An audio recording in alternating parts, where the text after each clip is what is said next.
से मुक्त हो गया और शिवलोक जाने से पहले अपने माता पिता से अनुमति मांगी। राजा ने उससे संतान उत्पन्न कर जाने का अनुरोध किया, जिसे उसने मान लिया। उसने भोगवती के साथ सुखपूर्वक जीवन बिताया, संतानें उत्पन्न की और समय आने पर राज्य अपने पुत्रों को सौंपकर शिवलोक चला गया, जहां उसने शिवलिंग स्थापित किया और पूजा की। वह स्थान आज नागतीर्थ के नाम से प्रसिद्ध है। गौतमी गंगा के किनारे एक और मातृतीर्थ स्थित है, जिसके केवल स्मरण से ही मोक्ष की प्राप्ति मानी जाती है। कहा जाता है कि एक बार देवताओं और दानवों के बीच भयंकर युद्ध हुआ, जिसमें देवता पराजित हो गए। वे ब्रह्मा को साथ लेकर भगवान शिव के पास पहुंचे और युद्ध से मुक्ति का उपाय मांगा। शंकर ने स्वयं युद्ध में भाग लेकर देवताओं की ओर से युद्ध किया। जब दानवों ने शंकर को सामने देखा तो उनका हौसला टूट गया। उनकी उग्र छवि देखकर वे स्वर्ग छोड़कर धरती की ओर भाग निकले। लेकिन जब वहां भी शंकर के गणों ने उनका पीछा नहीं छोड़ा तो वे रसातल में जा छिपे। शंकर के माथे से जो भी पसीने की बूंदें गिरीं, उनसे कई मातृशक्तियां उत्पन्न हो गईं। ये सभी मातृशक्तियां शंकर की आज्ञा से रसातल तक दानवों का पीछा करते हुए गईं और उन्हें समाप्त कर लौटीं। लौटने के बाद वे एक स्थान पर स्थिर हो गईं। वही स्थान मातृतीर्थ कहलाया और इसे आज भी अक्षय फल देने वाला तीर्थ माना जाता है। गंगा के किनारे ही एक और तीर्थ है, जिसे शेषतीर्थ कहते हैं। एक बार दानवों ने शेषनाग को पाताल से बाहर कर दिया था। तब शेषनाग ब्रह्मा जी की शरण में गए और सहायता मांगी। ब्रह्मा जी ने उन्हें गौतमी गंगा के किनारे विराजमान तीनों लोकों के स्वामी और संपूर्ण शक्तियों के अधिपति भगवान शंकर का ध्यान करने को कहा। भगवान शंकर प्रसन्न हुए और उन्होंने शेषनाग को अपना त्रिशूल भेंट में दिया। इस त्रिशूल से शेषनाग ने सभी दानवों को हराकर सम्मान पूर्वक अपने स्थान को पुनः प्राप्त किया। भगवान शंकर के प्रति आभार व्यक्त करते हुए शेषनाग ने वहां एक कुंड बनाया और यज्ञ किया। यज्ञ के प्रभाव से उस कुंड का पानी गर्म हो गया। जो भी व्यक्ति उस गर्म जल वाले कुंड में स्नान करता है, वह अपनी मनोकामनाओं को पूरा कर सभी दुखों से मुक्त होता है और यश, धन, आयु तथा ऐश्वर्य प्राप्त करता है। अत्रिपुत्र ने जिस स्थान पर भगवान शंकर की आराधना कर ज्ञान प्राप्त किया, वह आज आत्मतीर्थ के नाम से प्रसिद्ध है। यहाँ की उपासना से व्यक्ति को सांसारिक सुखों की प्राप्ति होती है और अंत में मोक्ष मिलता है। अत्रिपुत्र को यह ज्ञान उनके पिता से प्राप्त हुआ था।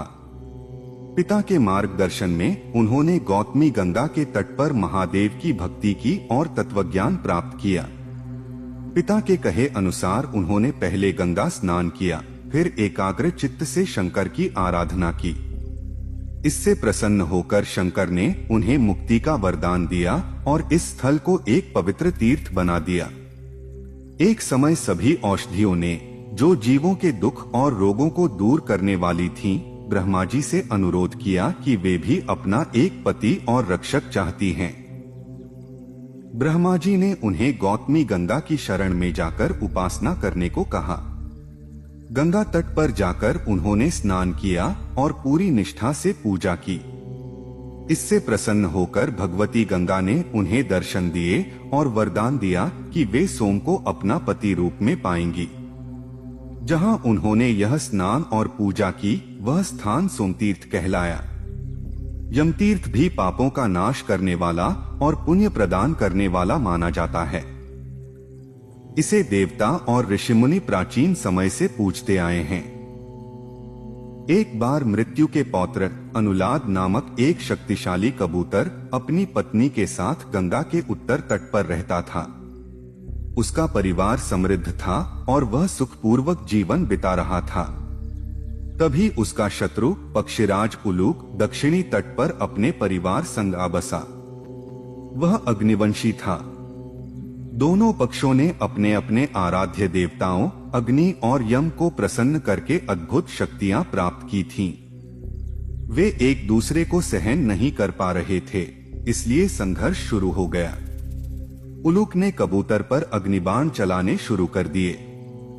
कबूतर की पत्नी हेती अपने परिवार को युद्ध में देख घबरा गई और सीधे अग्निदेव की शरण में गई।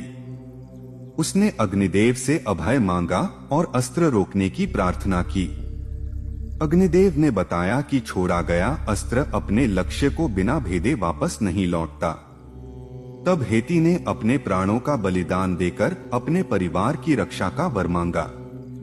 अग्निदेव उसके समर्पण से प्रसन्न हुए और परिवार की रक्षा की।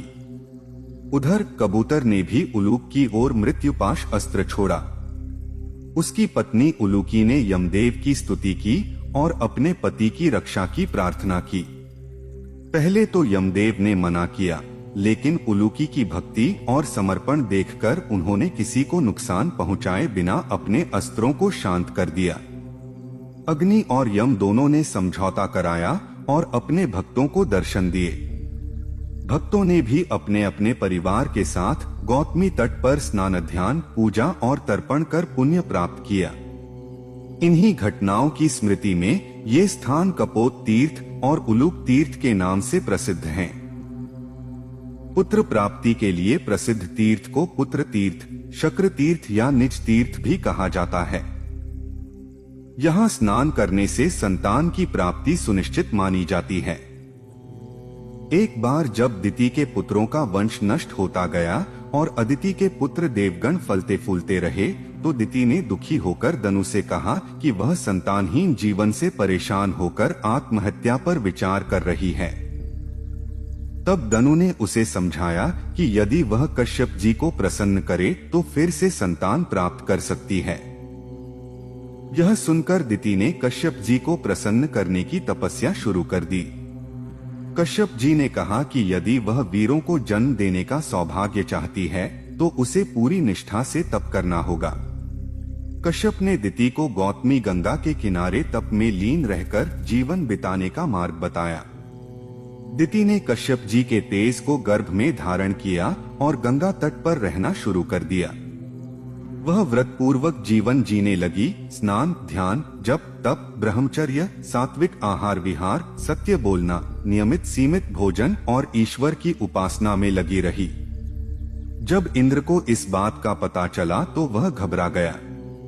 उसे वह समय याद आया जब उसने नमुत्री से युद्ध किया था और उसकी मार से डरकर युद्ध भूमि छोड़नी पड़ी थी। नमुत्री का वध तो इंद्र ने किसी तरह किया, लेकिन जब मय दानव को इस बात की जानकारी मिली तो उसने विष्णु की तपस्या की और